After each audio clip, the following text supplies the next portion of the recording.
बात थोड़ा सोच समझ के बोला करो साहब।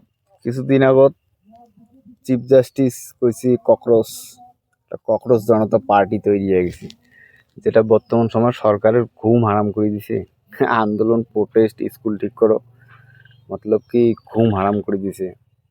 সেদিনকে প্রধানমন্ত্রী 15 আগস্টের স্পিচ দেওয়ার সময় লালকেল্লা থেকে কইছে দিমাগি নকশাল, দিমাগি নকশাল। যদিও এই কথাটা কয়া আন্দোলনকারী যে ব্যক্তিগুলি আছে আমাকে একটু কোণঠাসা বা একটা গ্রুপ করার চেষ্টা করছে, কিন্তু ওইটি উল্টে পড়ে গেছে বর্তমান সময় মোটামুটি সব লোকে কয় যে হামবি দিমাগি নকশাল। অলরেডি একটা পার্টি তৈরি হয়ে গেছে, 2.5 লাখ+ সাবস্ক্রাইবার হয়েছে। এত সিজিপি পার্টি আছে, নতুন করে আর একটা দিমাগি নকশাল।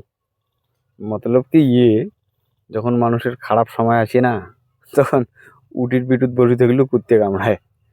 তো মোদিকে ওই চল রায় ভাই সাহ, কি কয় কোক, মানুষ আর সহ্য করে না।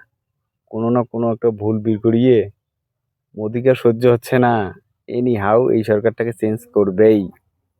তো যদি বিরোধী হয়ে থাকেন না, यार थोड़ा हंस लिया करो, माहौल बन रहा है 2029 का।